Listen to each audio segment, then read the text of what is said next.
those that are just coming in, if you would please come toward the front and fill in the seats toward the front. We don't have ushers tonight, but we ask that you would please come as close to the front as possible, and you will be able to hear, and we will all be able to receive the messages together. Welcome again to Mississippi Boulevard Christian Church.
Well, good evening. Good evening. I want to take a moment and welcome you onto the Midtown campus of Mississippi Boulevard Christian Church, Disciples of Christ, here in our beloved city, Memphis, Tennessee, and Shelby County. Will you give yourselves a hand for coming out tonight and participating in civic engagement? We're so grateful to host and grateful for the candidates who've made themselves available to engage us in this way. We know that civic engagement is not just about voter registration and mobilization, but it's also about voter education. And so I hope that tonight will be enlightening, that you will hear from the candidates, their passions and their platforms as they seek to lead Shelby County effectively. I want to invite you this Saturday.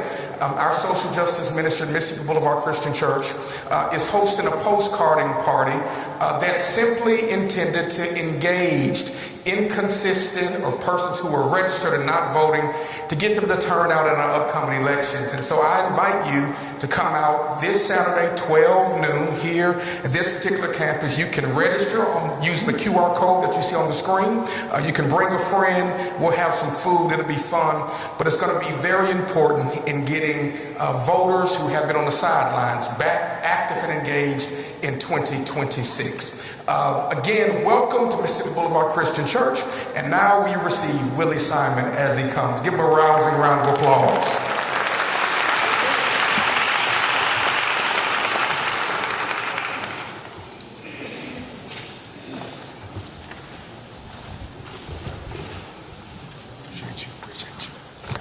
First of all, let's put your hands together for the man of the church, the man of the hour, Pastor Turner. One of these days, he's going to be standing in one of these spots doing some of this great stuff. I'm going to recruit you. I can already tell you that now. So I'm so thankful that all of you have decided to become part of the most crucial thing that we have going on in our county right now. We're about to select a county leader. And it's very important. And guess who's the most important people in the room? It's you guys. It's you guys. Because what happens is they're going to come up with a plan to actually execute the things that you need in your communities, things that you need to further Shelby County as a whole, and things that you need to make sure that our children have a future that we can be proud of. So I'm saying right now that I'm so thankful that you're here, and I want you to do three things. Open your mind, make sure you're here to focus on what's being said and not personalities. Make sure you're here to focus on the things that you know that really move the needle in your community, and I want you to focus on those things. The second thing is, I want us to open our hearts, because one of the things that we've lost in politics is our hearts. We're actually around here and we're all stiff and mean and we can't talk to each other and we got attitudes. Open your heart, because it's going to take love to lift this community out of the place we're in right now. And the last thing we want you to do is make sure you open your doors. And when I say that, open your door to let others who are not in this room understand exactly how important voting is. See, the one thing about this is a remnant of people that are here that understand how powerful our votes are. But if we look at the last few elections, what we see is that we have sort of like an empathy in voting right now. We had 600,000 people registered to vote in the last election, and about 351,000 that decided to execute on their right. So that's a scary thought when you really think about it. So what we need to do is open our doors and the doors of our minds to go out and spread this message, to let people know no matter who you vote for, vote. No matter who you support, vote. Because if you don't, somebody else will. And if you think not voting is a vote, it's absolutely a vote. And we saw that in our last election. So without further ado, I want to go ahead and introduce the moderator, who is a great man. I've been knowing him since our days, maybe I shouldn't say this, well, our days when we were telemarketers. We were telemarketers, and we were working at a place called MCI back in the day. And the unique thing about me and him, they figured that we like to talk a lot. And they actually, you know how when you call and get people on hold? They had me and him do some kind of show where he was doing the current events, I was doing the sports, and we had a young lady named Darylyn Poindexter, she was doing the weather. And it was interesting, they had us do it for a while, then they said, y'all talking too much and we ain't getting no sales, so you get back on this phone and go make some sales. But nevertheless, Michael Adrian is he is a jewel to this community. Michael Adrian Davis is one of Memphis' most recognizable voices and a cultural force whose influence spans radio, entertainment, and community empowerment. As a prominent DJ and celebrated radio host, he has spent decades shaping the sound of the city, uplifting local talent, amplifying community issues, and keeping Memphis connected through music, conversation, and truth. Known for his authenticity, sharp insight, and unwavering commitment to the people, Davis embodies the spirit of Memphis, bold, soulful, and unapologetically real. Today, he brings the same energy and leadership to our forum as moderator, guiding the conversation with the passion and purpose that have made him a trusted voice across the Mid-South. Now, without further ado, I want to introduce to some and present to others, Michael Adrian Davis.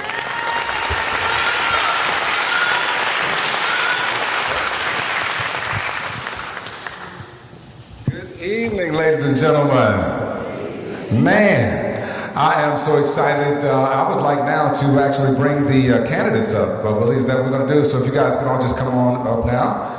And let's give them a hand as they come and take the stage.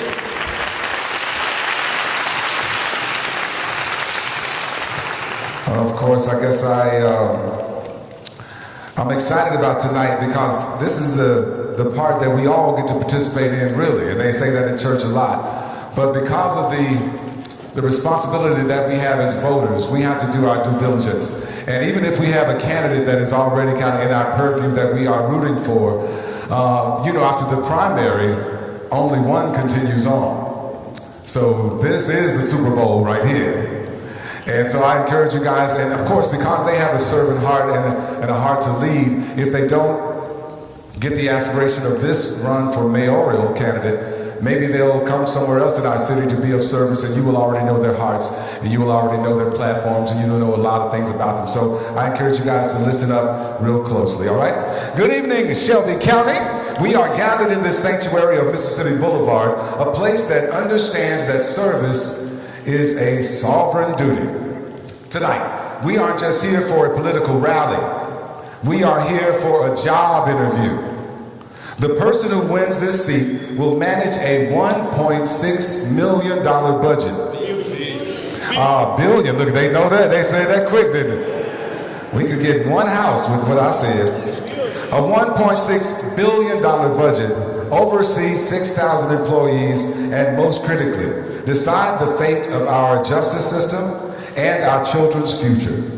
Candidates, looking at the people in these pews, they don't want to hear your slogans. They want to hear your solutions. My job is to be the voice of the voter. If you dodge a question, I'm going to call you out. If you go over time, we're going to let you know. So let's show Shelby County what leadership looks like on tonight. And they had an announcement. If somebody lost a wad of $20 bills wrapped in a rubber band, go to that back door back there because somebody turned in your rubber band. With that being said and the smiles on your faces, let's go to work, y'all. Each candidate right now is going to have 2 minutes to give their elevator pitch, or 2 minutes to be able to not just tell us the slogans, but to tell us why. Why you and why right now. So we're going to start on that end way down there, and you can begin to give us, and let me preface this again. For those who may have come who has not decided anybody that they're going to vote for, and even those who may already have somebody that they are favoring, with an open mind, you may say something that can convince them. So I'm giving you 1 minute to look out into this audience and tell them why you and why now.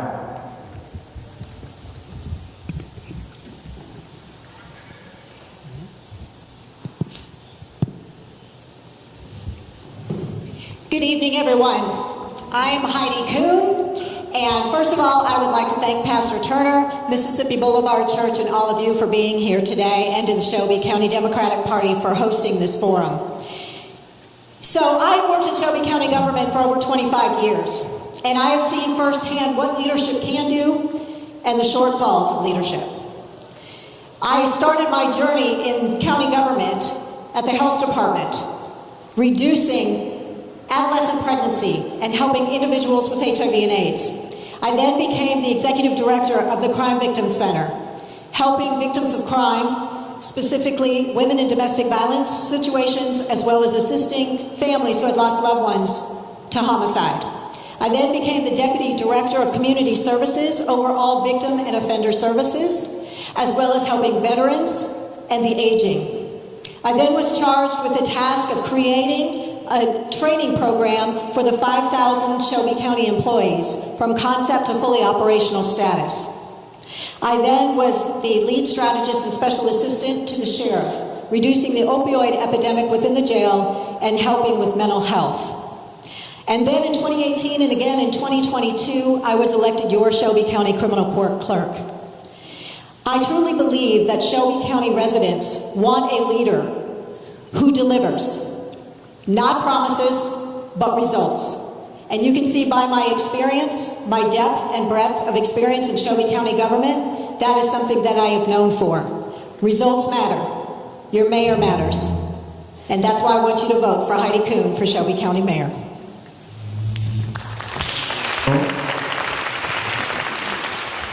Good evening. My name is Melvin Burgess. I am a proud Shelby Countyan. I'm a former Shelby County Commissioner, Budget Chair 2 years. I am currently your assessor of property. Now, let's get this straight. I am not the reason that your house don't go up. I'm just the assessor. The county commissioner sets the tax rate and not your assessor. Proud Shelby County and 2 girls. My wife is out in the audience. Thank you for being here.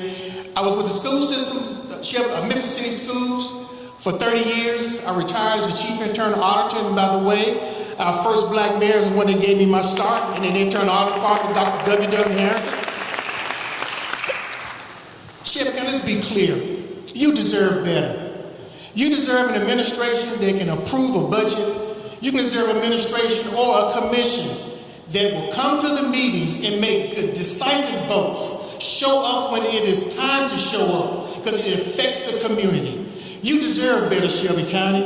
You deserve better housing. You deserve a safe neighborhood. I talked to some leaders out in the municipality and said, the reason you live where you live, because you want a better way of life for your family. That's why you live there. We all want that. And that's what I'm going to bring, not just education, but also economic development, also safety. We all want the same things, but let me tell you this one point, and I'm going to end it with this. Some of us today, we're going to all say the same things, Dr. Harrington, but until we figure out how to create black wealth in this county, we will not get ahead. That will make strong families. That will make good jobs. That will bring safe schools, all of the above. We can't leave out those neighborhoods that are in Memphis. Memphis is on life support. New Chicago, Klondike, all on life support. We know where they need help, but let's be real about it. Jobs, good paying jobs need to come here. Good paying jobs, not just regular jobs. And my job would be as your mayor to try to bring companies here to get our kids prepared, because you know what? Our kids that are graduating are not coming back. Thank you. Thank you so much.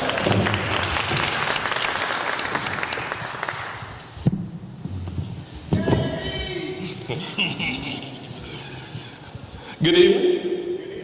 First, I would like to thank the Shelby County Democratic Party for hosting this event and each and every one of you for being in attendance. I'm J.B. Smiley Jr. From the day I decided to serve, I've been about that work. It's always been my goal to put people in a better position. And that's one of the reasons I'm seeking the Democratic nomination for Shelby County Mayor, because our values align. In just a few short months, one of us will be the Democratic mayor. Let me put emphasis on that, the Democratic mayor. And that Democratic mayor will be responsible for pushing back against the Republicans from the White House to the State House. Because we cannot tolerate ICE killing people in our streets, tearing families apart. We cannot afford the affordability crisis making it difficult for us to live, nor can we allow Shelby County to be the testing ground for some of the Republicans' harmful policies. That's why, under my administration, we're going to prioritize keeping people in Shelby County healthy, connected, educated, employed, but most of all, safe. And let me be real direct about this. We can't afford someone attempting to be cozy up with the Republican administration. Now is not the time. We need a leader with some backbone, but also policies that's going to raise the floor for every single person who calls Shelby County home. I look forward to continuing the discussion today and earning your vote and tell you why I'm not only the best suited to address the issues we have, I'm the only one willing to stand up to the Republicans. J.B. Smiley Jr. for County Mayor.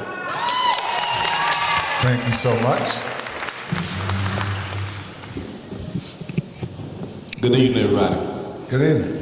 That was kind of dry. We all know what we're here for. My name is Rusty Qualls. I come from a small town. I come from the private sector. You know, it's kind of difficult crossing over. You know, but I give you some of my backdrop when I was operating without the limelight, without the cameras, and those type of things. You know, I've always been an active youth leader, traveling from Sykeston, Missouri, all the way back to Arkansas. Going inside the public school, helping kids transition over from young adults into adulthood. You know, I always exuberated my leadership when it came to, you know, people needing wages increase. You know, I opened up my home, opened up my couch to people that was less fortunate than I was. You know, my dream moving here from a small town, Greenville, Mississippi, knowing that there were still opportunities here to leave a legacy, not just for my kids, for everybody else's kids. And so I'm standing here today to come from among the people. I know I haven't held any official title, but I have strong leadership skills. And I want to be able to bring a change to Shelby County. And there's no better way for the way that you change, the way that you vote, and who you want standing represent you. You know, I'm standing up from among the people to be able to bring a change. I want to be able to echo your voices when we go and stand to try to get these policy change and drive better leadership. So again, I'm Rusty Quads. If you're looking for a change, vote for a change. So very much.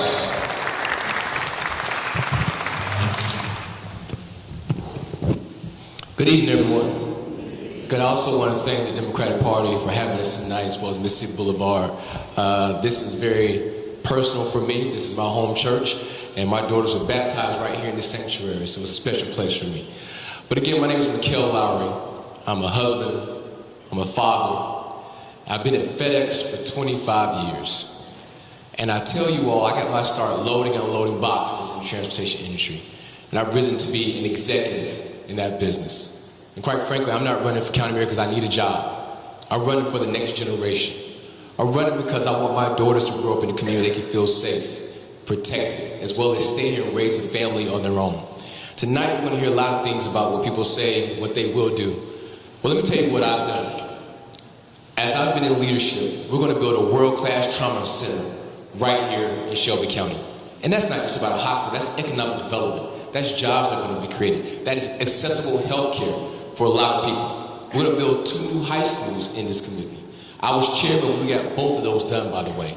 And what I'm most excited about is having universal pre-K for every child in Shelby County. It's non-negotiable. We have to send our children prepared to go to school. We have to have a cradle to career mindset in Shelby County.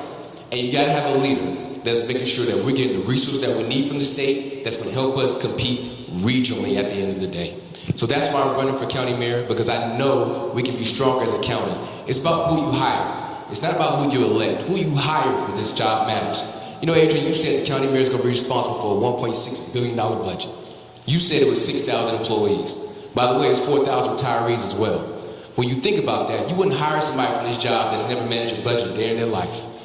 You wouldn't hire somebody from this job that's never managed an employee a day in their life.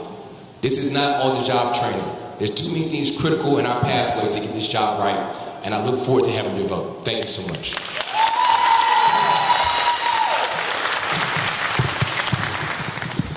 Good evening to Shelby County Democratic Party, Pastor Turner, and the members of Mississippi Boulevard. Thank you all for opening up your doors.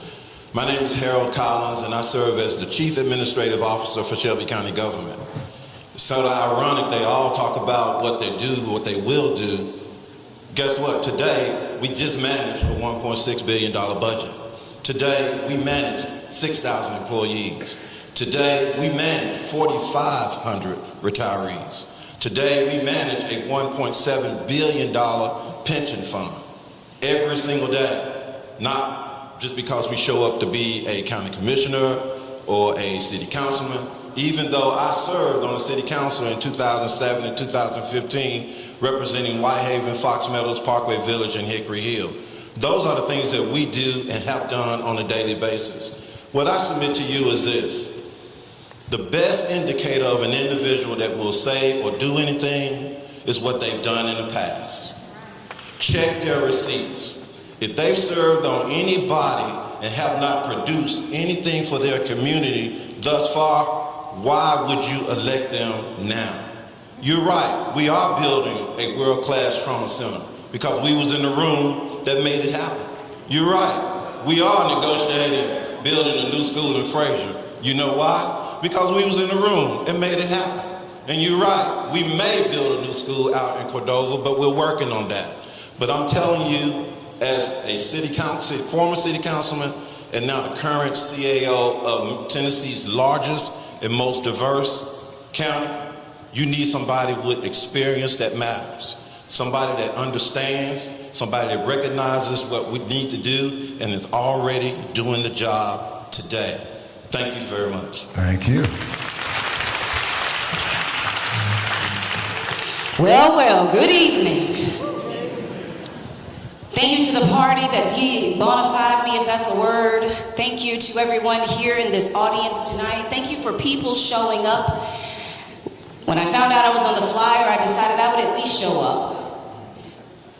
For every immigrant who has chosen Memphis and Shelby County as home, even though you feel like you've been forced out of this place and you still chose to show up. For every student who's been bullied but still shows up every day, you still show up. For every person on a job who's applying for a promotion and you know that you are the most qualified, although they tell you you are underqualified. I chose to show up this evening and to put people before and over politics because that's all I've ever been about. All of my life. I also want to say thank you to my mom who slid in this evening to make sure nobody got me. Because for the past 398 days I've been quiet. But it's time to have a conversation about transparency in governance, about an executive in office who's done this work before, whether you liked me or not. I have the backbone and the courage to make the decisions that are necessary for this county. And I will still say that next is now, as I said, as former superintendent of Memphis Shelby County Schools, I told you that every decision that we make now determines what happens next for more than 100,000 students and their families. I share with you this evening that an executive in that office who has managed a $1.8 billion budget has made the tough decisions that has had you talking about me for the past 395 days, although I only served 295 days. And so I submit to you that you are tired, and I will share with you that I am tired, so I don't have a politically baked speech for you because I have not run for office. But I have done this work for the past 20 years, putting students first, putting people first, and listening to people from porches and barbershops to schools and boardrooms. And as a matter of fact, it is important to be able to get to the table with people who do not agree with you. I look forward to this evening. You have heard from each of our candidates, and all responses should be, of course, directed to the audience. Candidates are asked not to engage in direct conversations or debate with another during the forum. Personal attacks, inflammatory remarks, or disrespectful behavior will not be tolerated. With that being said, let's get into our first targeted round of questions, and you have 90 seconds for these questions. Our first question is going to go to our tenured guest on the stage. That is, the same question goes to Mr. Melvin Burgess and for Mr. Harold Collins. If you guys can grab the microphones and have them all ready. The question is, between the two of you, you have more than 40 years of service in local government leadership. You've seen the crime rates rise and the populations decline during your time in office. Why should voters believe that the leaders who were in the room while these problems grew are the right ones to finally solve them? Thank you, Michael, for the question. You know, sometimes in a room, while we may have, I'll speak for Harold, while Harold may have had the years of service, it's only been about 6 years that Harold has been in a room to make decisions. When I served as the district attorney, special assistant to the DA, my responsibility was to ensure that we took care of those children who did not attend school on a regular basis, and we did that well by providing them mentors. When I was on the Memphis City Council as chairman, we provided resources for small businesses and African American businesses to grow. Henceforth, that's why we developed the Tiger Lane. That's why we took care of the guest house at Graceland. That's why we made sure that the Marina Cove in Hickory Hill got torn down, and Dr. Spencer and the New Directions community were able to build their facility. And so when we get in these rooms and make decisions, we have to be strategic and pinpoint about them. Doing the rifle shot is very well, particularly when you represent the community I represented in Whitehaven, Fox Meadows, Parkway Village, and Hickory Hill. As county mayor, I get the opportunity to see a global opportunity and make those kinds of decisions today, which we're doing right now. Thank you so very much. Thank you for that question. Of course, all my life, I retired as the chief internal auditor for the school system, right? So when I was on the county commission, I chaired the internal audit or the audit committee, which I chaired for three and a half years, right? I don't know what happened to the audit committee, and also, that's a fair question, but Reginald Milton, who was with me on the county commission, those grant programs came up under Reginald Milton, right? So we didn't have the issues because we had internal audit practices in place. Well, we know what has happened, right? But maybe that could have been caught with some accountability, because we know some people don't like to be held accountable for. So sometimes, those things do happen. And we weren't in the room, or we didn't know that was going to happen, but we made sure we had measures in place when I was on the county commission for each person who received the grant to come to us, and we had a metrics to make sure that what you said, those monies were going to be applied where you said they were going to be applied. And they had to come before our committee. The internal audit committee stayed strong to ensure that a budget was passed for that county commission. I was on the county commission for 8 years. The budget was approved every time, not just by the administration, but also by the state. It was approved every time. So we had something in place to hold everybody accountable to ensure that the process and MCs are being adhered to. All right, I'm going to give both of you guys 15 seconds again as a rebuttal, because the question was, how can voters trust that you guys who have been in leadership all this time will be the ones that can take us somewhere different? Will we have more of the same, or are you offering something different? That is the question. Well, I know with Melvin Burgess, you're going to have integrity. I come from integrity. I come from 30 years of the school system with no blemishes. Integrity. I come from integrity. At the assessor's office, I followed the rules. That's why I was the assessor of the year for the entire state of Tennessee, as well as West Tennessee. And also received the Lifetime Achievement Award, which has never been received because I followed the rules and I had integrity. Thank you so very much. Yes, sir. Here's the difference between what you're asking and what would be different under Harold Collins' administration.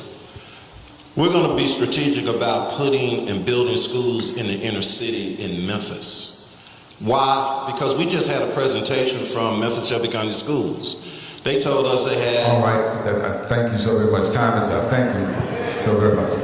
This next question goes to J.B. Smiley Jr. and Mikhail Lowry.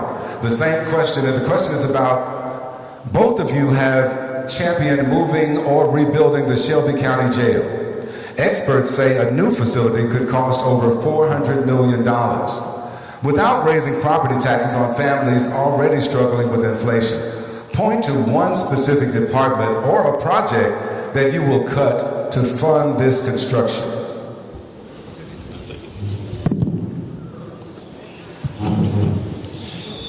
How much time do I have? 90 seconds? 90 seconds. All right, okay, just trying to make sure I'm right. I think that's the problem with this question, because it doesn't act like, or it assumes that people of Shelby County can do without. My position is that people of Shelby County need much more.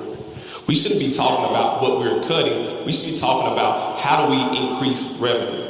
My plan is to get people in their houses so we can increase the tax base, but also find ways that we can support small businesses. And that way, they'll be able to scale and create more revenue for our community. All right. The issues with the jail is just that you're not just need a new jail, it's the processes there as well. We have a processing issue. It's not just about a building. That's why I put forth legislation to get 2 of our courts back from the states, so we can have people moving through that process differently, that we don't have hundreds of people waiting in a holding cell. Don't get it twisted. It's our responsibility. We want safety for the people who live there. We want safety for the people who work there as well. And we can't have people in inhumane conditions. Because if you treat people inhumanely, how do you think they're going to react when they come out? We have to lean in to rehabilitation programs as well to give people a second chance, those who want a second chance. And if you don't, we'll have places for you. But we got to create an environment, a culture that hires people that have injustice involved. You can't just take a look and just push that to the wayside at all. Listen, we want a cradle to career culture. If we don't shape up, we'll have a cradle to prison culture. Those are all learned behaviors at the end of the day. It's personal for me. We have to make sure we have the right educational system in our backgrounds while leading into pre-K as well, have our children prepared. I'm the only person on this stage that has children in our school system. Every decision that is made affects my daughters today. So when we talk about a jail, it's not about cutting programs before you come back and say what programs would you cut. Okay. It's about leaning into how to make those processes better and then looking at what we can do creatively. Yes, I think we should move the jail from downtown. We shouldn't have a jail downtown, quite frankly. All right, time is up. Thank you so very much. If you guys, you have the right to applause for your candidate. Let's just make sure that we keep moving. This is for you, Mr. Rusty Qualls. The question is, you are running as a non-politician outsider. While that is refreshing to many, the county mayor must navigate a complex relationship with the county commission and the state legislature in Nashville. Who is the first person you would appoint to your cabinet to ensure that you don't get eaten alive by the political machinery on day one? That's a great question. So I do have someone that's been helping me navigate through this whole process, and his name is Mr. Leroy Jones Sr., and that would be my first election to help me continue. You know, he has a plethora of background to be able to navigate through those things, you know, whether it stretches all the way up to Washington, D.C., and I trust his judgment. You know, he exuberated excellent leadership throughout the whole process, and he was benign on a lot of things to help navigate me to get me before everybody today. And so just leaning on some of his wealth and his knowledge, you know, because as a leader, as a proven leader, we all know that we don't know everything.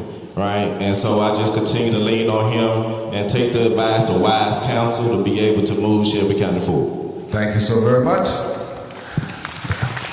This next question is for Dr. Fagans. The question is, Dr. Fagans, you are currently, of course, suing the school board, an entity that the mayor is responsible for funding, for nearly $500,000. The question is, if you become the mayor, you are the chief executive of the entire, or the entity that you are suing. How can voters trust that your personal legal battle won't create a massive conflict of interest on your very first day? Great question, and I'm glad you asked it before the audience. And so, two things. One, the Shelby County government is the funding body for Memphis-Shelby County schools, as well as the other school districts that exist. Two, accountability we should never run for. Three, due process is due to everybody in this room that has a job. And so if you on your job are wronged or you believe you are wronged, you follow the respective process. This is not about revenge. There are other ways for me to get revenge. I could go live in Dubai or something and just fall off the face of the earth. This is about what is due to an individual who served and has a contract. And that is what you would owe any employee. Fairness, justice, and a process, and let the outcome be determined by what is supposed to be determined by, not by individuals and their individual motives. So the community understands that. As they have kept showing up since day one, they continue to show up to this day. And so you know that you can trust that I will do the right thing. You know that I will be transparent, and I will continue to lead in such a way that you saw me lead as former superintendent of Memphis-Shelby County Schools. So you go and follow your due process on your respective jobs. That's the same thing that I am doing in this moment, while keeping it where the focus where it needs to be, and that's on the citizens of Shelby County. Thank you so very much. Our final question in this round is for Ms. Heidi Kuhn. The question is, your platform is heavily centered on the success as clerk with expungements and justice reform. However, the county mayor must also oversee the health department, Regional 1, and rural infrastructure. Give us one specific policy you would have for the residents, say for Millington or Arlington, that has nothing to do with criminal justice reform. Thank you for that question, and let me clarify that I'm not just about criminal justice. I have the experience in education, community services, and health. But to answer that question, one of the things that I would love to do is we are about to receive about $20 million of opioid abatement money. And I would like to redirect that money so that we can have some affordable housing. We don't offer the availability to individuals to buy homes. This opioid abatement money could provide perhaps $5,000 of forgivable loans for individuals to put money down so that they can have a home. Because when people own their homes, they take pride in their areas, their neighborhoods, in which we can reduce crime. The schools will be better. The areas will be better. And so improving the empowerment zones, creating affordable housing, making sure that the businesses are thriving, that's what's important to us, and that's what's important to me. Thank you very much. That ends this portion of our general questions or targeted questions towards specific candidates. Now we'll have a quick round of deep dive questions. These are 90 seconds each as well, 90 seconds for these. And this question will be asked to all of the candidates here. The first question is that the relationship between the mayor and the county commission is, in some people's eyes, broken. What is the one specific process change that you will make to end the bickering and start the governing? We'll start with you, Ms. Fakins. I think that relationships are key in anything. I think that an understanding of the interests that are important is significant. I believe that the background of individuals that occupy these respective seats are important as well, to understand where everyone is coming from and starting from. I think that a cadence of conversations is important and keeping that, but most important, just maintaining honesty. I'm not sure that I would call it bickering as much as I would call it individuals who are sharing their own respective stances, advocating in the way that they believe that they should do so for their respective districts and for a county overall, and then ultimately standing their ground, whatever that might be, and then landing where they land in order to move the business forward. I think the challenge is that the business and the focus is not the same, and where we need to be is not the same, and so ultimately the process, the how we get there, ends up being a detriment or a flaw, or if you will, it slows the process of moving things forward. And so as your next county mayor, you can depend on me to establish the right relationships, just as I have before, working through those relationships with the time given this time, and actually operating in a way that makes Shelby County the leader that it should be in the state, and moves us into our rightful positions as leaders across the country as well.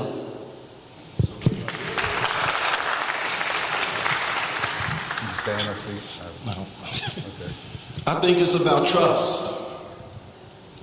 When the county mayor and his team are before the county commission and they're presenting the information for major decisions, it's about trusting the information that's being received. Many times as these county commissioners get there, they have their own preconceived ideas. They have what they believe to be the best way for them to do what the professionals who do it every day do it. And so sometimes it does become a back and forth. And that's when you need real good negotiations. And you need someone that understands how those negotiations should flow. And you need someone that understands that when the negotiations are clear and understandable, people get what they want. Many times, these conversations are done outside of the commission chambers. They're done in personal offices, one-on-one visits, on the telephone, over dinner, so that we can get these understandings in place. That's why you need a county mayor that understands these roles. That's why you need a county mayor that understands how to get along. That's why you need a county mayor that understands the rules and processes of communicating good, timely, and informed information so that the county commission can make good decisions. All right. Just to clarify, you know what, I'll leave that alone. All right, next, if you guys could pull the microphones out and have them already out, that'd be great. The job of the county mayor, I call it the chief relationship officer. Because you have to build relationships, and with that comes relationships create partnerships. I'm the only person on this stage that's going to have built-in relationships with that body. Because we're just talking about there's going to be 8 to 9 new county commissioners next year. 8 to 9. That body's going to have a sea change. So imagine hiring somebody for county mayor that doesn't understand county government, with 8 to 9 new county commissioners, with generational development on the horizon. You're talking about setting us back, putting us behind the 8 ball. I'm going to have relationships with the 4 or 5 that are returning. I was chair of that board. I serve as budget chair as well as economic development as well. I sit in the seat currently. I know what the county commissioners need to have the information on timely, as well as how it's presented, and not to be surprised by anything. So it's the job of the county mayor to build those relationships, as well as the county commission with the state and otherwise. It's the chief relationship officer.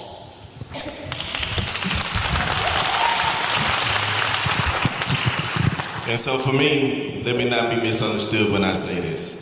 You know, I was talking to ABC 24 News, and of course, similar questions sort of came up. And my reply was, it's not about me, it's not about them, it's about the people that we're willing to serve. And it should be the first form of communication. How do we resolve some of these issues that we're facing from the people?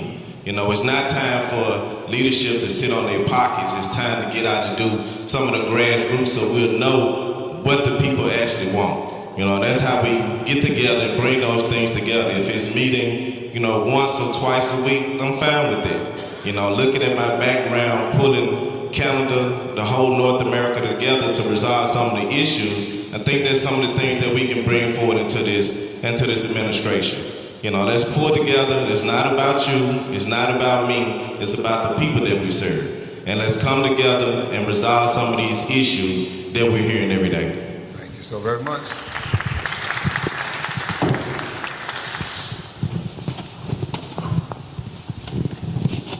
I think the problem is we have a general distrust of people. When I moved back to Memphis in 2017, I decided to serve the city of Memphis. It was really, really difficult. But after being elected to the Memphis City Council in 2019 and taking office in 2020, I did something that most people should do. Take the time to go out to eat or have general conversations with people who may not agree with you. I was very deliberate in meeting with every member of the Memphis City Council. We didn't talk about what was on the agenda. We just talked about what mattered to them. Their pain points, their families, their dogs, what they watched on TV. Because at the end of that conversation, you humanized them. You didn't see the politician, you saw the person. And when you're able to do that, you're able to build strong relationships. And that's why, after only serving on the Memphis City Council 1 year, I had the votes to become chairman after 2 years. But out of respect for my more seasoned elected officials, I declined their role. But after, in 2024, I became the chairman of the Memphis City Council, a unanimous vote by both Democrats and Republicans. They didn't question my convictions. What they knew more than anything, they knew I cared about people and trying to figure out how we can improve as a community. That's how you do it. Thank you so much. Yes, sir. When I chaired the county commission, one thing I do know is you have to work the aisles, both Democrats as far as, and also Republicans, right? So one thing I do know, and also with the state, it all goes together. Now remember, as you've been the Shelby County mayor, you're the mayor also, or you are the general support for those municipalities. You also got to answer and see what they need at the state level, because we're all in this together. It's just not all about just one municipality or just all about just Shelby County. It's all of Shelby County. And I'm going to be transparent. There was not, or there should be a good communication device between the Shelby County mayor and the electeds. There has to be communication, or it will not work. Things can be said and things can be put in memos or whatever the case might be, and those things don't happen. So I can hear a conversation sitting up saying what needs to happen, communication. No communication. We have to communicate. We got to know what everybody's doing, not just in Memphis, not just at the county commission, but also in those other boards out in Arlington, out in Lakeland, and other municipalities. Because I am also the mayor, or I'm also the leader out there that bring the people together. We got to make sure that we communicate with all the municipalities, see what everybody needs. Everybody have needs, not just Memphis. Thank you. Thank you much. When we go out, everybody asks us, what are your top priorities? And of course, all of us are going to answer somewhat the same. Public safety, economic development, education. But you know what a priority for me is? Fostering and developing relationships. Because I've been a part and I've been an elected official, and you all have seen, and it's not just about the mayor and the commission. You have a commission that doesn't get along. You have a council that doesn't get along. You have two mayors that don't get along. You've got the mayor and the sheriff that don't get along. And as Mr. Burgess mentioned, you also have a mayor and elected officials that don't get along. How can we move the needle forward if none of us are getting along? We can't. So my thought, the very first thing that I want to do within the first 30 days of being elected is to get all the elected officials together. And we're looking at a brand new slate of officials. We need to get together and to prioritize and have conversations and look at the goals for Shelby County and how we can move the needle forward. Because we can't work in silos. We can't work individually. We can't be all about power and control and money. We have to collaborate. We have to be consensus builders, and we have to build those relationships because we cannot do it alone. And unfortunately, that is what's being seen right now. And as a collective elected officials, we have got to help Shelby County, and that can only benefit the community. Thank you so very much. It is 7:20. We have 10 minutes remaining, so we'll have one final question, and then we'll allow the candidates to have a 2-minute closing speech for you guys. We're moving. Okay, we're good. All right. Thank you so much. We'll just keep. I have 2 questions left. Here we are. The first question is for everybody, and I'll start this question with you, Mr. Lowry, and then we'll just go that way and then walk back this way. The question is: Shelby County is often described as a tale of 2 counties, the booming suburbs and the struggling urban core. Within the first year, what is one specific project that will bring a suburban Republican and an urban Democrat together for the common good of this county? Education, again, universal pre-K does so much for our community.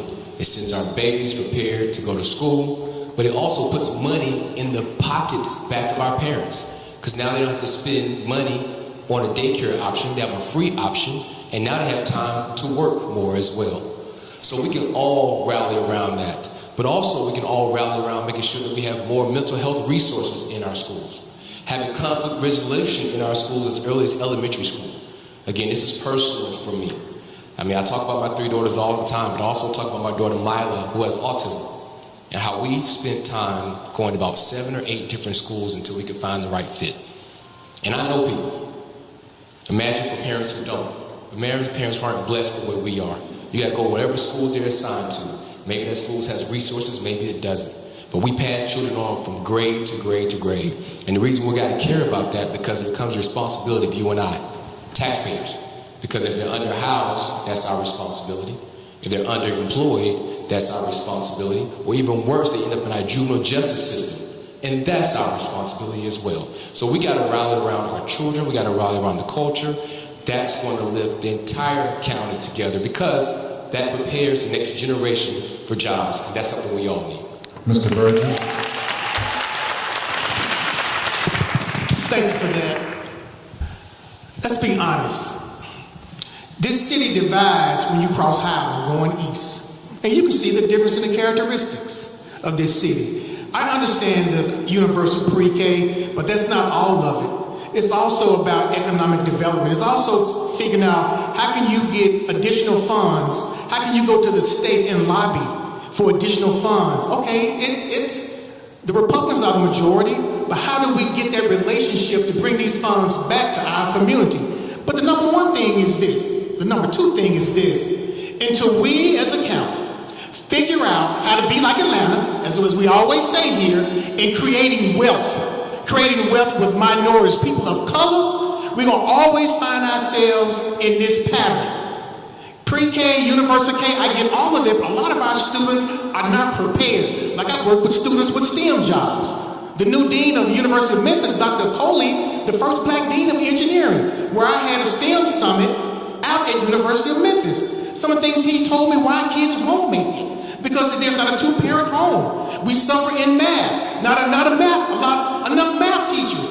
It's a lot. But until you get that economic struggle of people of color, get in with their families, make sure they have just the basic resources to go to school, we're not going to make it, Shelby County. It sounds good, but it's not going to make it. We need to invest. Thank you. All right, your time. Well, just can I, so the answer was that you would bring a Republican and a Democrat together around all issues that we can, where we can make it together, where we can work together. Okay, all right. Same question for you, Dr. Fagan. If you need me to repeat the question, I will. Sure.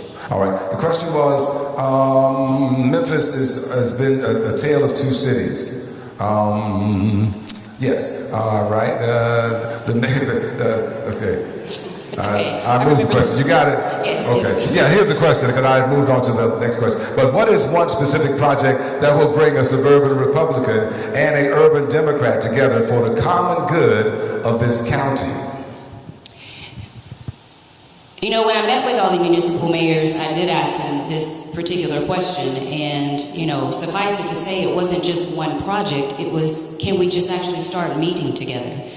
You know, can we have a conversation? So as the connector that this county needs, that would be me. And so as your next Shelby County mayor, I believe having the conversations with the municipal mayors is the first step.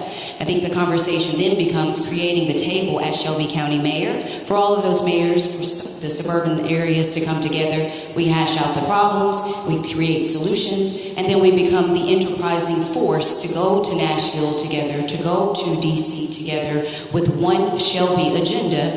And I did ask them, and we all agreed that Memphis has to accelerate faster than any other space. They all agreed, so it is not at the expense of, but it is an agreement that Memphis has to accelerate faster, but we can all represent and reflect the nuanced needs of each respective suburban area or area in general while going together for the collective of Shelby County citizens. All right, thank you so very much. Yes, Mr. Collins. It is bringing what I consider to be the Superintendent Council to the table. So every other 6 months or so, we meet with all of the municipality superintendents. And we're talking about what is on their agenda for the next school year. Making sure that they have the funding for their students, for their capital projects, and their projects that they see down the road. When we meet together and we discuss common interests, then Democrats and Republicans, suburbanites and urbanites come together for that one cause. We recognize there are always differences, but we can meet on those one or two solid issues. The education of our children and the buildings that they get their education in, and the public health that they all need to ensure that their families and their children would be healthy going forward. Those are some of the things that we do already. All right, thank you so very much. Mr. Smiley, and then Mr. Qualls, and then Ms. Clune.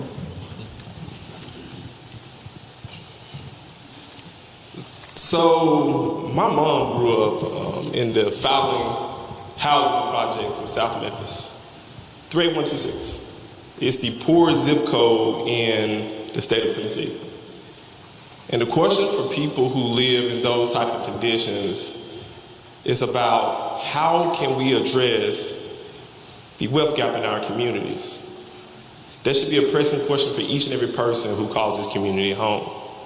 For me, the best way to address the wealth gap is to create more first-time homeowners.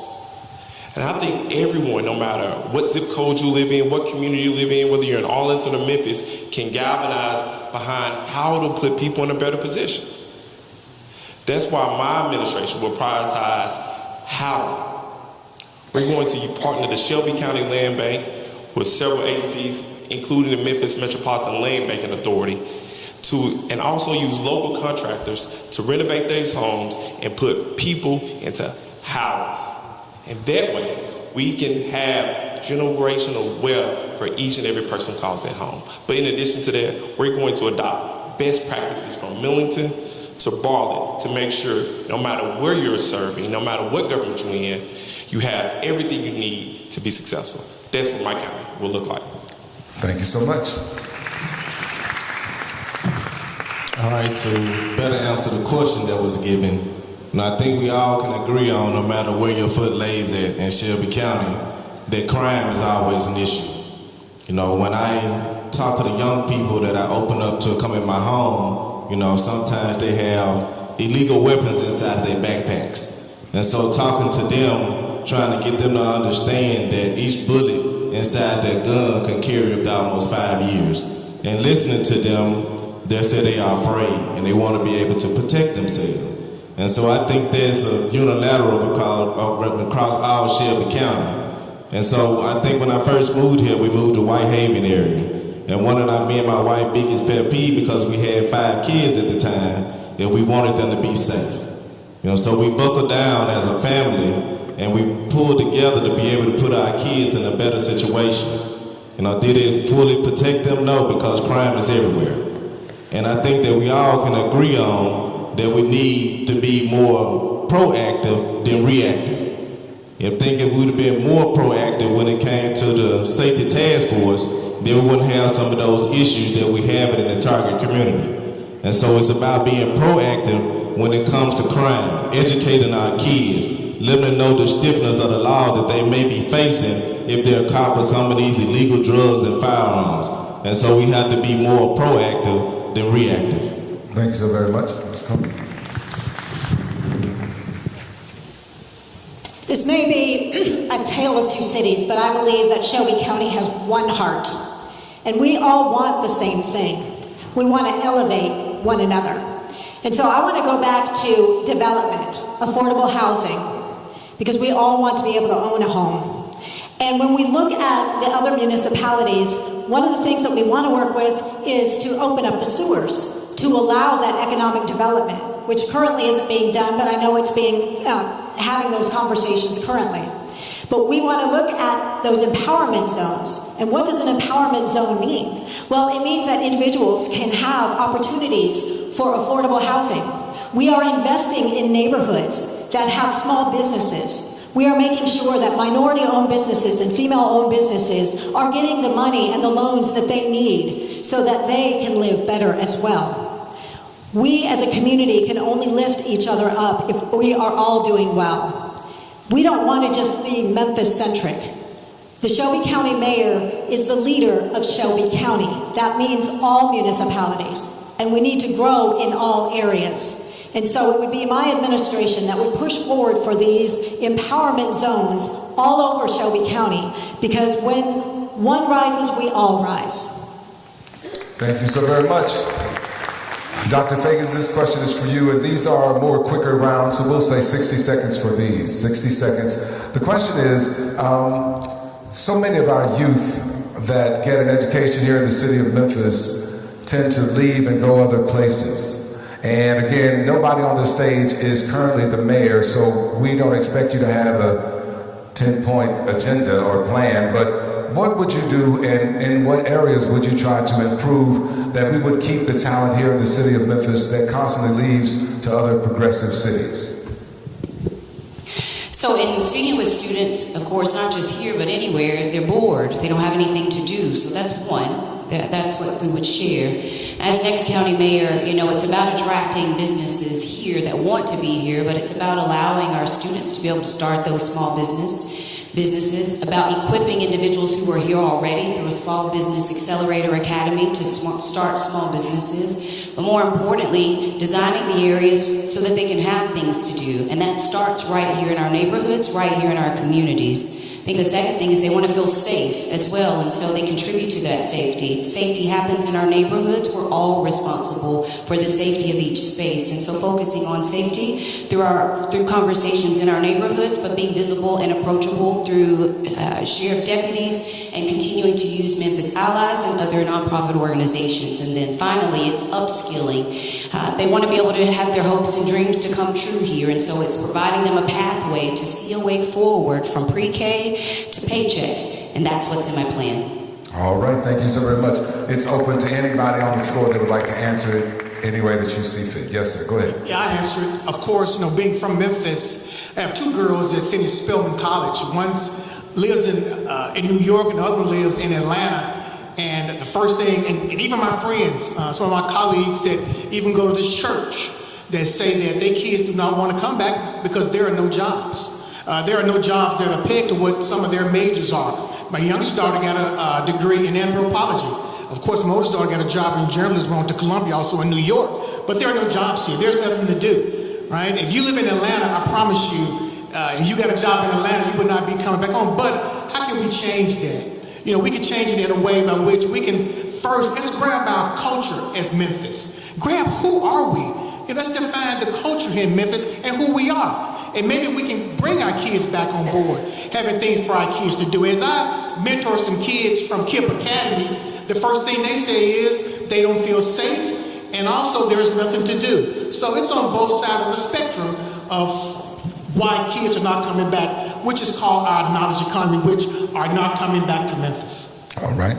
Yes, sir, Mr. Collins. What was the question, how to get them to return?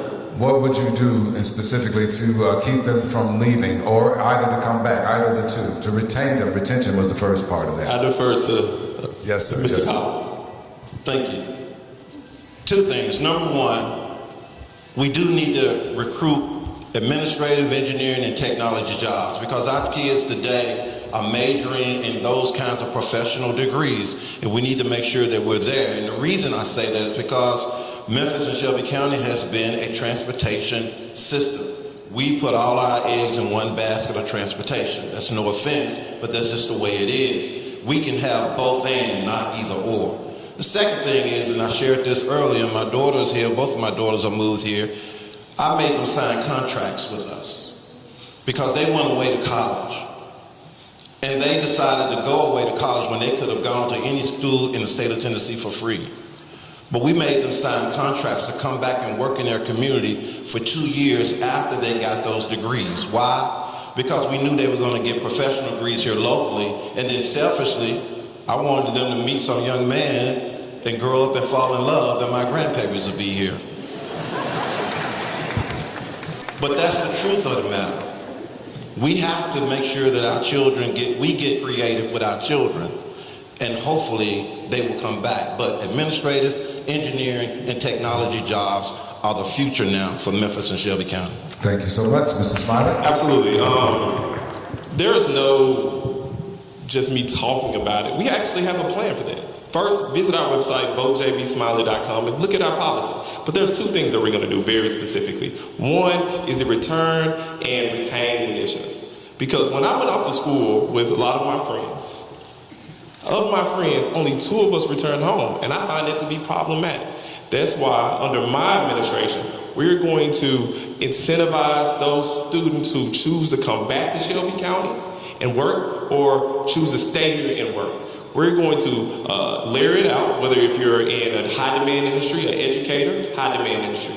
If you're a nurse, high-demand industry. We're going to incentivize you by supporting your student loans. But in addition to that, experience paid initiative. What that means is we are going to partner with local businesses to help subsidize the amount to help those students get experience on the job. Because in Shelby County, oftentimes, it's not the lack of ability that we're finding, it's the fact that they don't have the experience. We're going to support people, support our students, so they will stay in Shelby County.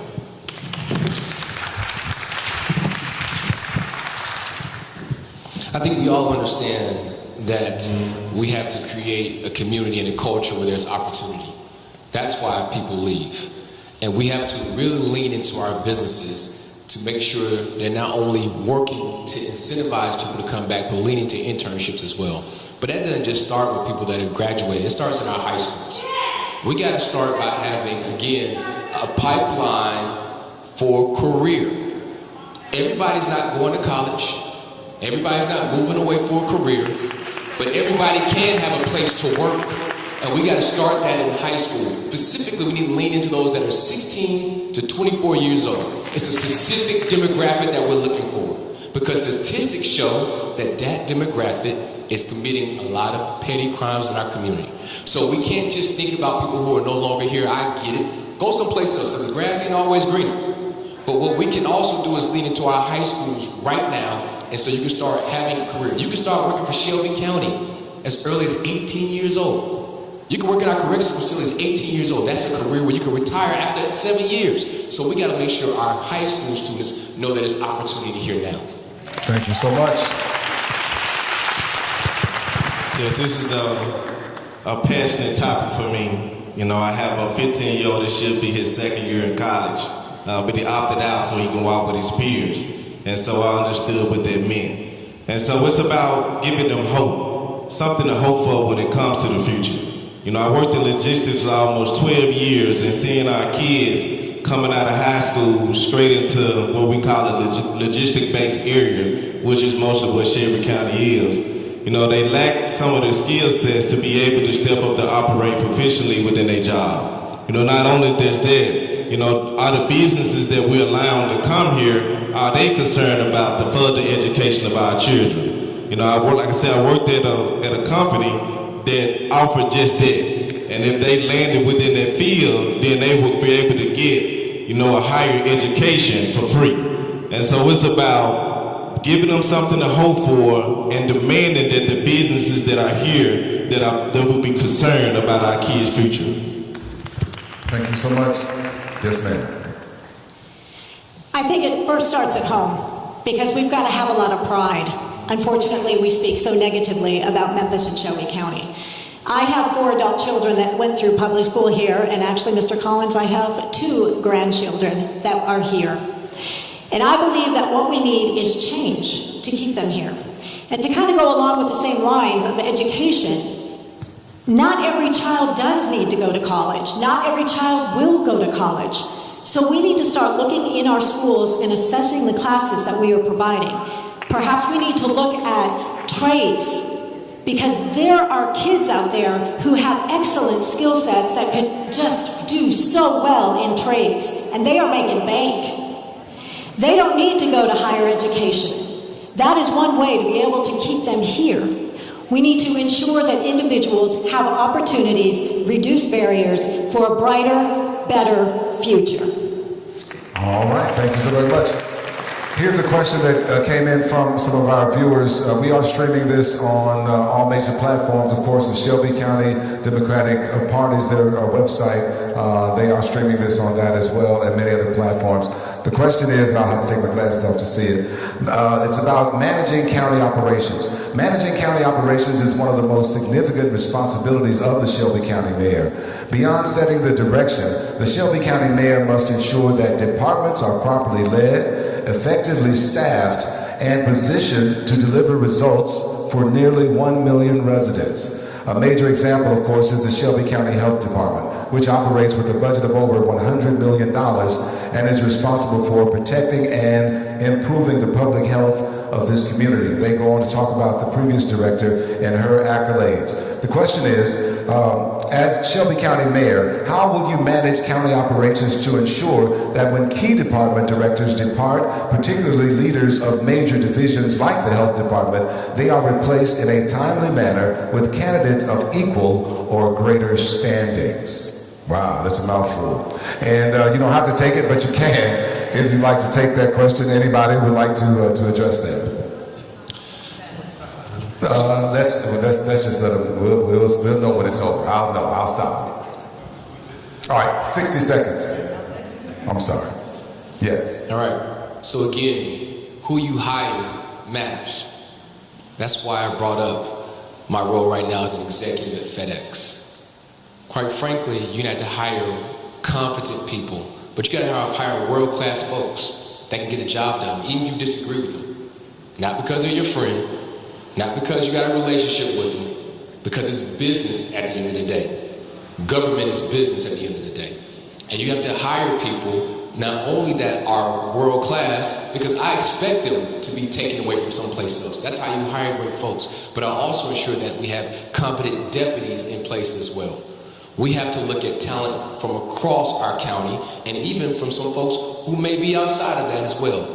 Because we want what's best for Shelby County. We got to hire the right people with the world-class talent, and I'll make sure I'm doing that. I think I'm one of the only people that have done that on this stage that's not in government, and I'll do it every day as Shelby County Mayor.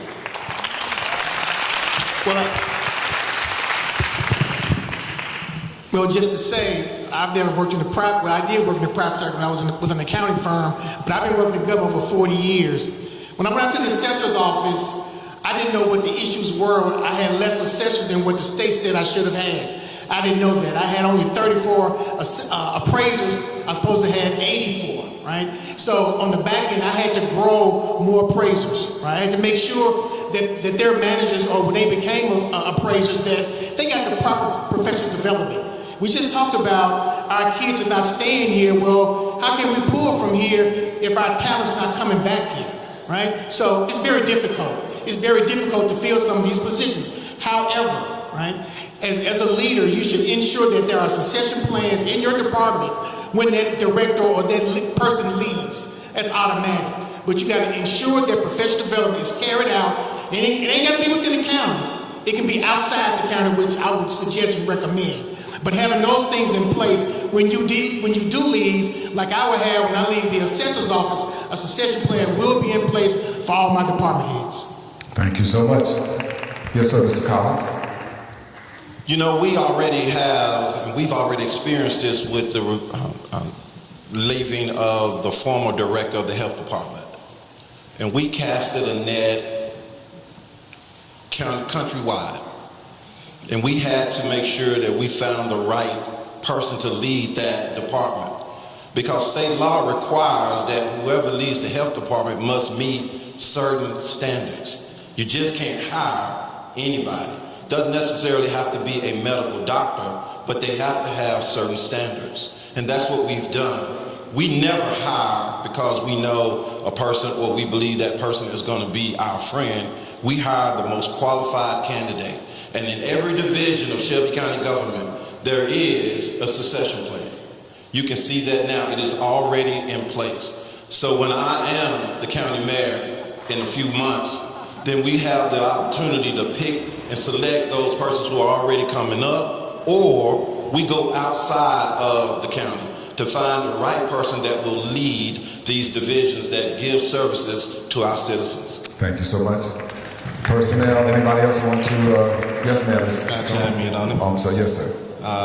So it's about qualifications, but it's also about core values. It's one thing that always stuck with me when I worked in leadership was, can we get past the resume?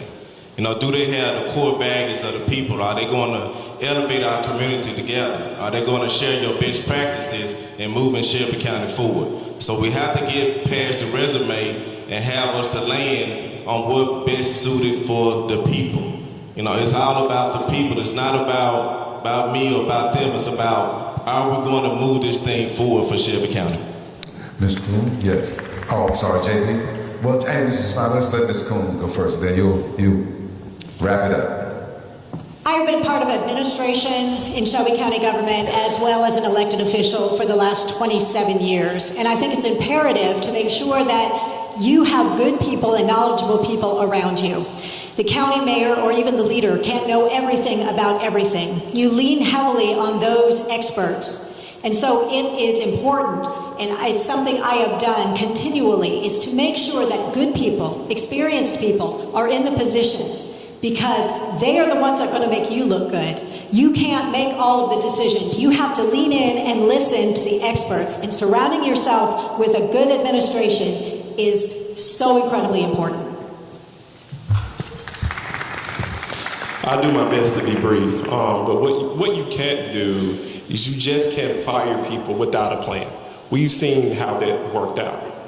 But in addition to that, you either coach people up or you coach people out.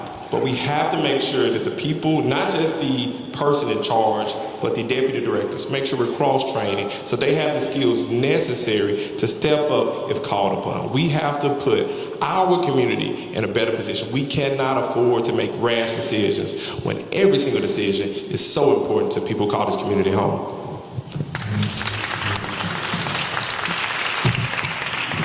Well, that was cute.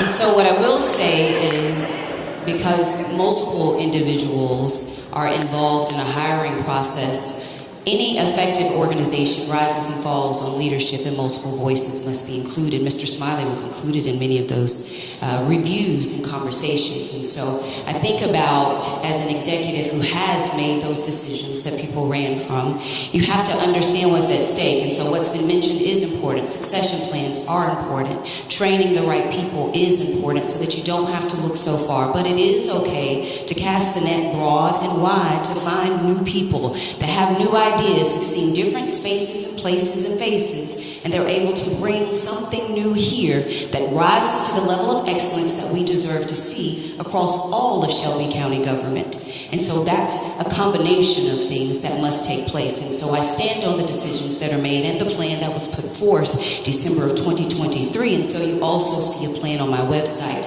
as well in the first 100 days to make the same happen. Thank you so very much. To be respectful of your time, we've got 2 minutes for each of these wonderful candidates to give their final closing appeal, and that will take us a little over the 8 o'clock hour. So we're going to, you want to take a moment, a break? What do you, keep going? Are you saying keep going, wrap up? Or, wrap it up, that's what we're doing. So they're going to each have 2 minutes for their closing remarks, and then we will have my closing remarks, and then we will adjourn. So where would we like to start with the closing remarks? Mr. Burgess, yes, sir.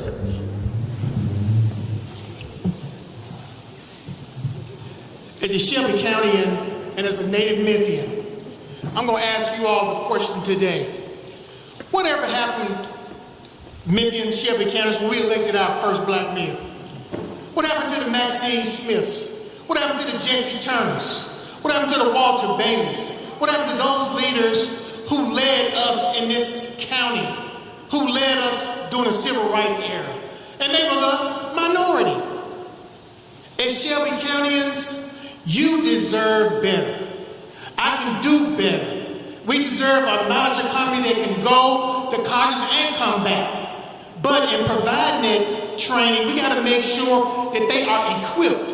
So if they are not equipped, the families have to be equipped, right? So my intention as your mayor would implement an Office of Innovation. The Innovation Office would mean that some of y'all in this crowd today, some of your Mississippi Boulevard members who are doctors, who are lawyers, who are chemists, you want your kids on that same path. The school system can't do it all, Dr. Herron. They can't do it all. So why don't we provide funding from county government to put tutors at some of these churches and other entities to try to make sure that these kids are on track too. Let's not forget these kids that are aspiring also. I think we have left them behind. If you're trying to build your knowledge economy, Shelby County's, we can do better. We can do much better than what we're doing now. We know where we were when we elected our first black mayor here. We know where we were. We know when we came together. Like all of us said here, we all came together. And also the Martin Lawrence also. All of that group. We got to identify who we are. We got to work together with all the municipalities to make sure that things work out. But the most important thing, you all in this church, we got to continue to pray. Prayer, and prayer works. Thank you.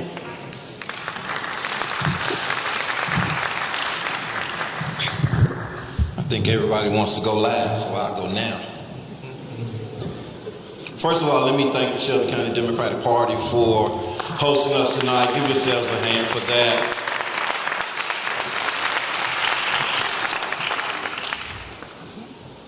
Public health, education, and the safety and security of our county. Those are, by law, the pillars and responsibility of the county. And I submit to you that this administration and Harold Collins has done that. You ask why? Because we're building a brand new Regional 1 that now serves 4,000 people a year. We'll be able to serve 14,000 plus people a year. Education, we're building a new school in Fraser and soon to build a new school in East Memphis. We're taking care of our children. Why? Because our children deserve to learn in an environment where they will be challenged intellectually and technology-wise, and to learn those vocational skills that they deserve to have if they do not choose to go to college. And in safety and security, well, we all know the sheriff is really responsible for that, but it is the responsibility of the county mayor to ensure that those persons who are convicted of crimes are held accountable, but more than that, get a second chance when they are released. Because we know that 95% of those persons who are incarcerated will be released. That's why we've created the reentry program. That's why we made sure that those persons who got out are in school now at the only accredited Barberings College and corrections at the penal farm. That's why we do vocational training and small injury repair and low voltage training at the Office of Reentry, because we know that it's our family members that need the support. I submit to you that managing a $1.6 billion budget, operating with 6,000 employees, 4,500 retirees, and a $1.7 billion pension fund, that's what we've done in 4 years. Harold Collins is your person to elect to make sure that Shelby County continues forward. Thank you.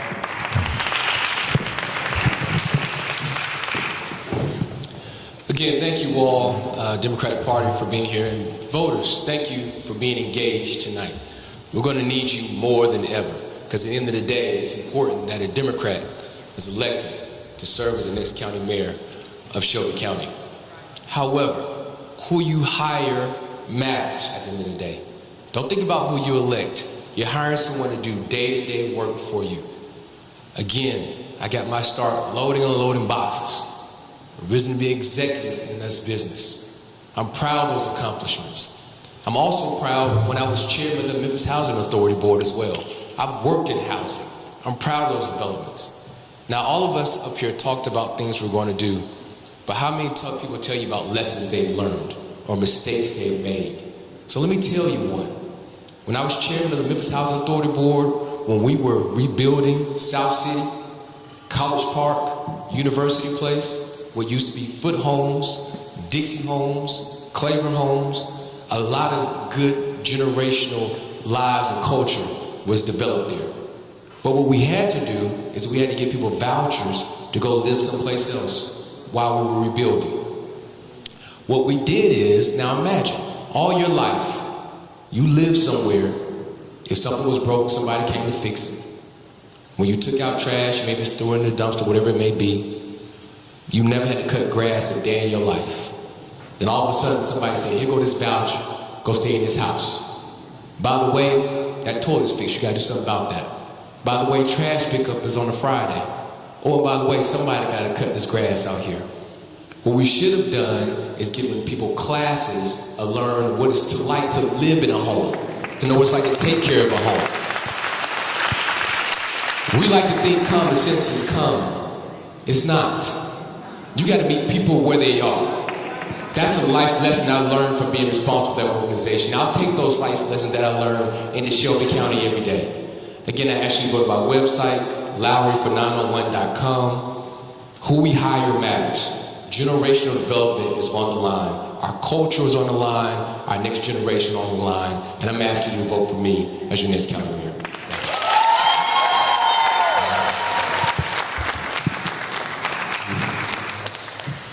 I love Shelby County, and I believe in Shelby Countyans.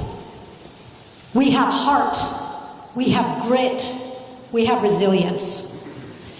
I am not running to manage a decline. I am running so that we can elevate and have a brighter future. I feel that Shelby County has given me a second chance. I got remarried here.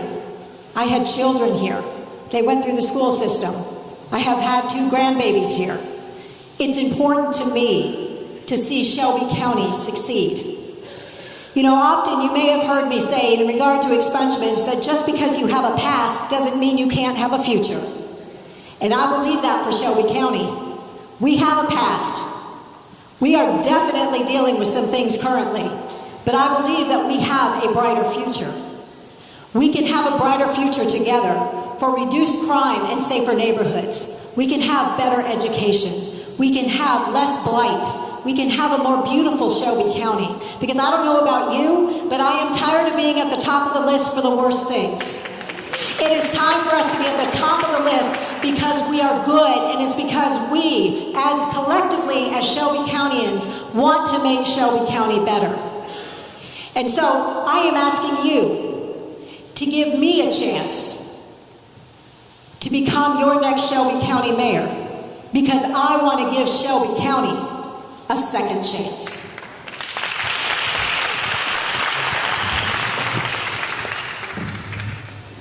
I'd like to tell everybody thank you for coming out. I appreciate the church for allowing this space to be able to have this debate. What a forum. I appreciate the Democratic Party, Mr. Willie, for putting me on the roster. But I'll be remiss if I don't give my wife some honor. That's my backbone. She always pushed me. And everybody share their story, and everybody is different, so I share mine. I moved to Shelby County roughly almost 20-some years ago, and hopefully my backbone don't get me for saying this, but I'm gonna say it anyway. We moved here with $125 in our pocket and a dream. We moved to Whitehaven. I worked 2-3 jobs just so she can stay home and raise our kids. And as we progress up in Shelby County, I found that there's still hope. And I'm looking to be your next county mayor so I can extend some of that hope to people who may share some of those similar stories or background to mine. And even if they don't, just so they'll have something that would guide them to do better, because they are the future. And I know we talk a lot about the kids, but what about, the young adults that's already standing and trying to make those transitions and do better? We have to be able to reach those and touch those individuals. It's a testament of the effort that's before you, because I'm standing here with multiple elected officials.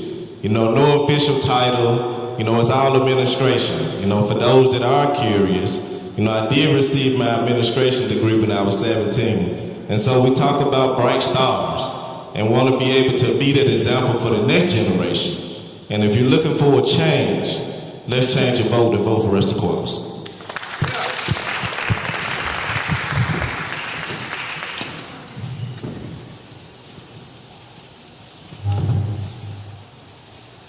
Many of you know the ordeal that I went through in 2025. On June 2nd, I lost my father. He had a saying that holds true to me and I carry with me every single day. He said, never forget the bridge that brought you over. The older I became, I wondered what he was talking about, but when I decided to move back home, it became abundantly clear to me. He was telling me, don't forget the people. He was concerned about the young kids that used to be on the outside playing curveball. He was concerned about the folks who would walk to the corner store. He was concerned about each and every person who called this community home. But I'm also concerned not only about those folks, I'm also concerned about the current state of government. There are some folks right about who you hire matters. Just look at the current budget. This budget has received a deficiency letter for the past 3 years, and this is the first time that this county government has had its budget rejected. We are not going in the right direction. We need something absolutely different. If I can be very direct, we need a paradigm shift. But look at what's happening in Washington and on the state level. Our community is being subjected to some of the worst policies. We have the National Guard here. We spend $226 million a year, but no one on this stage but me decided to stand up and fight for the Democrats. I've been talking about pushing back against ICE from the very beginning. You don't have to worry about J.B. Smiley going cozying up with the Republicans, because the Republicans don't mean us any good. But what you know is J.B. Smiley is an advocate.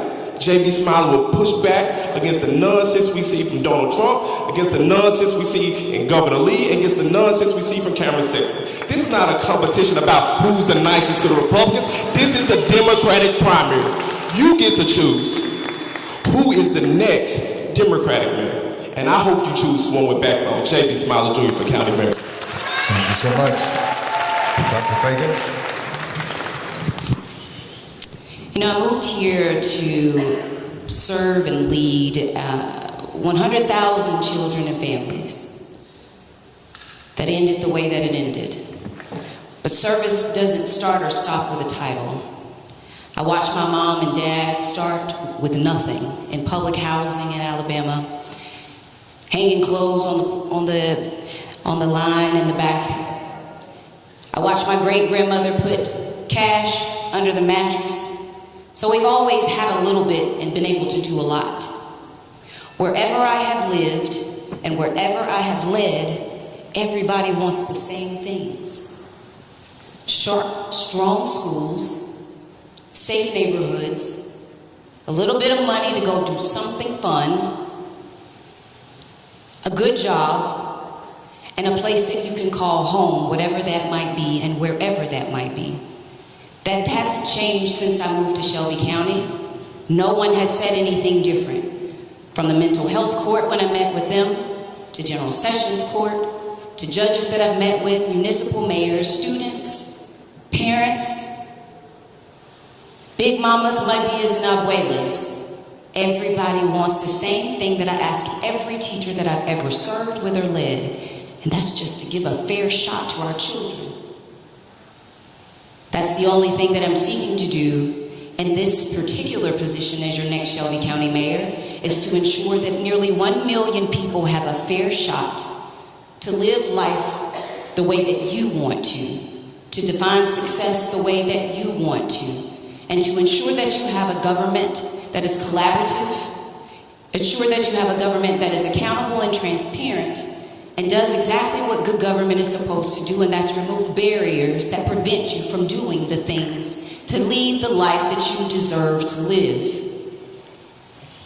Our children deserve to call this place home. You deserve to be proud of the place that we call home. And I look forward to leading you as your next Shelby County Mayor. Wow. Well, candidates, thank you for your spirit and for your answers. To the people of Shelby County, the power in this room does not belong to the people on this stage. It belongs to you.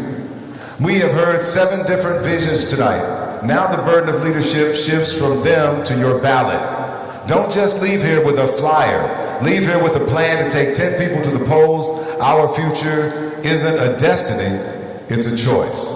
Thank you, Shelby County Democratic Party and the Historic Church. I am Michael Adrian Davis. Let's keep the faith and let us keep the pressure on.